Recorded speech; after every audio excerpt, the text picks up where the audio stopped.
Hello, U.S. history. We are going to be moving on to our next topic of Reconstruction pretty soon. I'll talk briefly about the end of the Civil War. You did finish glory, so you kind of know at the end that particular battle was lost, but eventually the Union does win the whole war. So you'll need a piece of paper. You're going to set it up normal, like you're with your heading and everything. And our topic today is Reconstruction. So I'm going to give you a second to go ahead and set up that topic, Reconstruction 1865 to 1876, reuniting a nation. And remember, this is a recording, so you can go back, repeat information as often as you need, or slow it down. And what we're referring to with obviously this word reconstruction is rebuilding. And they're referring to the rebuilding that takes place after the Civil War is over. We're going to start with a primary source because our main focus, our main goal this week is to figure out what type of effect that Reconstruction had on Black Americans. We're going to talk about some positive and negative effects, but obviously the cartoon that you're seeing in front of you here, this primary source, is overwhelmingly negative effects. This is a cartoon by Thomas Nast, and you notice in these old cartoons, there's kind of a lot going on. There's a lot of words, a lot of little symbols kind of hidden in here. What you see at the top, it says the Union as it was. This is a white man's government. And then you see right here the lost cause. Next to this skull and crossbones, you see the words worse than slavery. And what they're saying is that very often in the South, Reconstruction for Black Americans was more violent and more dangerous than actually being slaves. And the reason for that is the reaction of white Southerners to losing the war and then subsequently not honoring the rights of Black Americans, taking away the right to vote, etc. The war ends in April of 1865. There's a surrender signed at Appomattox Courthouse in Virginia. General Lee and General Grant sign a surrender, and at that moment, the Confederacy is gone. There's no more Confederate States of America. They're going to rejoin the Union, and that process is going to be kind of ugly and scary, unfortunately. And it's also going to involve a lot of violations of all the agreements by white Southern governments. So what you notice here, once you see all of the words, is in the center of the picture, you see this couple. They are former slaves, and they're holding a child who has been killed in a fire. There were schools found in the South called freedmen's schools that were especially to teach the former slaves to read and write. And those schools were constantly attacked and burned by the Klan. And there was also, violence perpetrated against people, even in the form of lynchings. You see back here on this tree, someone has been lynched. Lynching is a term that we associate with hanging, but really just means a public execution. And that was a very common tactic of the Ku Klux Klan at the time, and we'll talk about why they emerged and who they were. You'll notice that there's cooperation here between the Klan and the White League. And we'll talk about why that happens, especially in the smaller towns in the South. So obviously, a lot happening in this cartoon. These are obviously negative effects that Reconstruction had on Black Americans.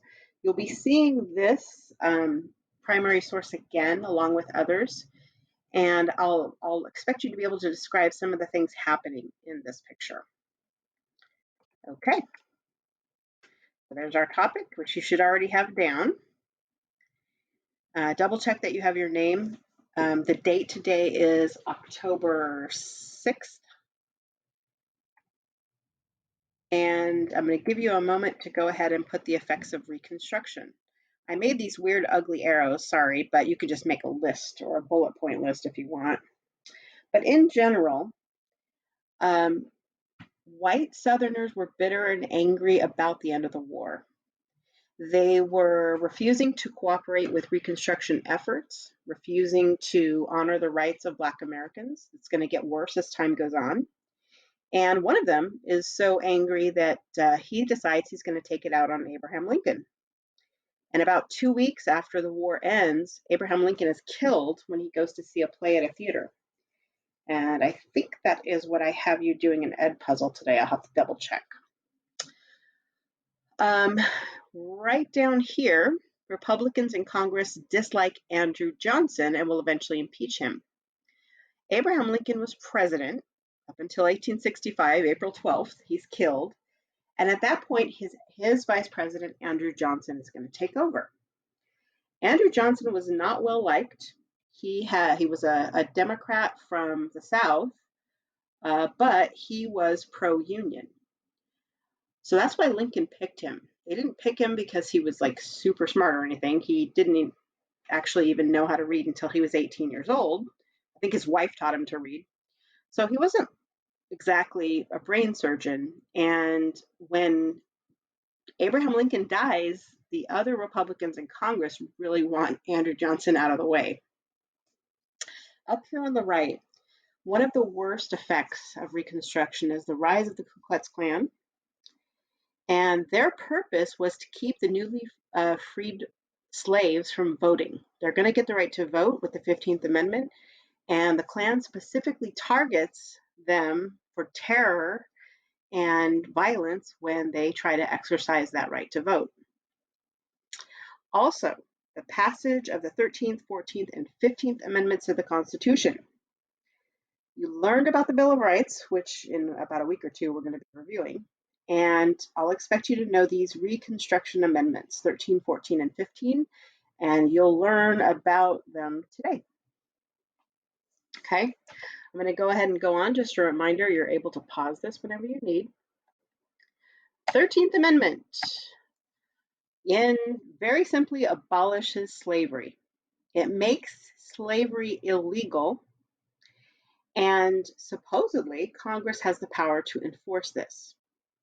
So slavery no longer exists after the passage of the 13th Amendment. But unfortunately, in particular, the Southern governments start to violate this right away. They pass laws, for example, like vagrancy laws, which means that if you're found to be unemployed and you're like out past sundown at night, you can be arrested for simply having no job.